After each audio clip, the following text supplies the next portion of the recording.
அனைவருக்கும் வணக்கம். இப்போதெல்லாம் பார்த்தீங்கன்னா எங்கே பார்த்தாலும் எல்லா மருத்துவமனையும் நிரம்பி வழிகின்றது.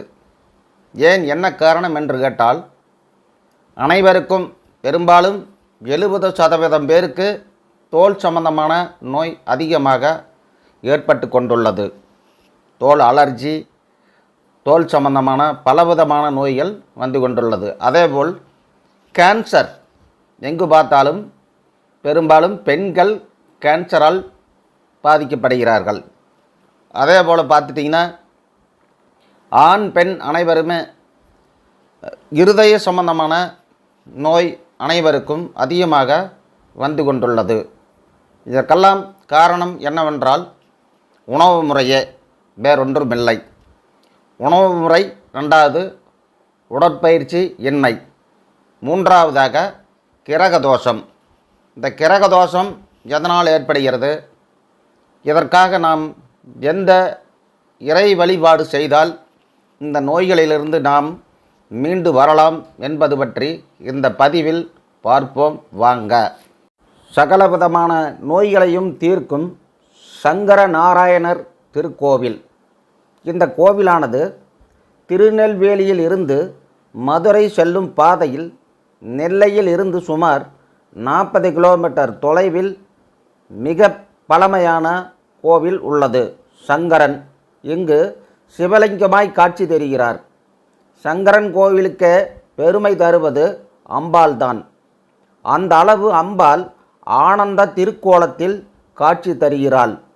சங்கரன் கோயிலுக்கு மேலும் பெருமை சேர்ப்பது புற்றுமண் தான்.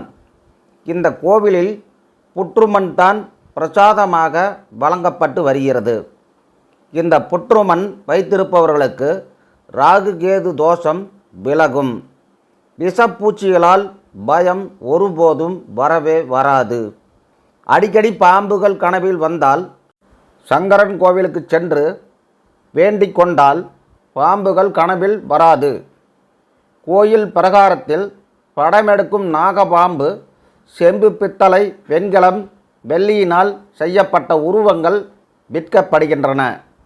இவற்றை வாங்கி கோயிலில் பூசை செய்து உண்டியலில் போட்டால் நாகதோஷம் விலகிவிடும்.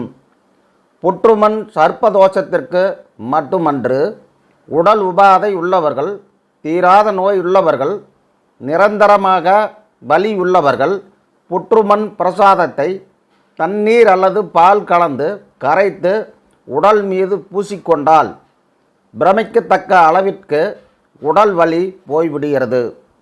புற்றுநோய் கூட தீர்ந்து போகிறது என்பது ஆச்சரியமான விஷயம்.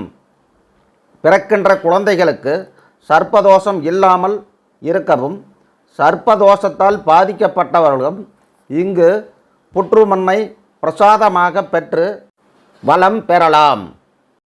மேலும் நாகதோஷம், காலசர்ப்பதோஷம், நாகபிரதஸ்தை உள்ளவர்களும் இந்த கோவிலுக்கு சென்று வழிபாடு செய்து வந்தால் கட்டாயமாக இந்த தோஷங்களிலிருந்து விடுபெற்று அவர்களுக்கு நல்ல முறையில் திருமணம் நடைபெறும்.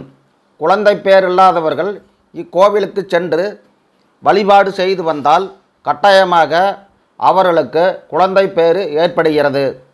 மேலும் ஜாதகத்தில் ராகு திசையில் ராகு புத்தி, அல்லது கேது திசையில் ராகு புத்தி, அல்லது சுக்கிரன் திசையில் ராகு புத்தி, அல்லது குரு திசையில் ராகு புத்தி, இது போன்ற ராகு புத்தி காலங்களில் அனைத்து திசைகளிலும் ராகு புத்தி காலங்களில் இந்த கோவிலுக்கு சென்று முறையான வழிபாடு செய்து வந்தால் கட்டாயமாக ராகுனுடைய ஆதிக்கம் குறைந்து இவர்களுக்கு நல்ல பலன்களை ஏற்படுத்தும் என்பதில் எந்தவிதமான ஐயப்பாடும் இல்லை. எனவே அந்த பதிவு தங்களுக்கு உபயோகமானதாக இருக்கும் என நான் நினைக்கிறேன். பிடித்திருந்தால் லைக் பண்ணுங்கள், ஷேர் பண்ணுங்கள், கமெண்ட் பண்ணுங்கள். அடுத்த பதிவில் விரைவில் சந்திக்கிறேன். நன்றி, வணக்கம்.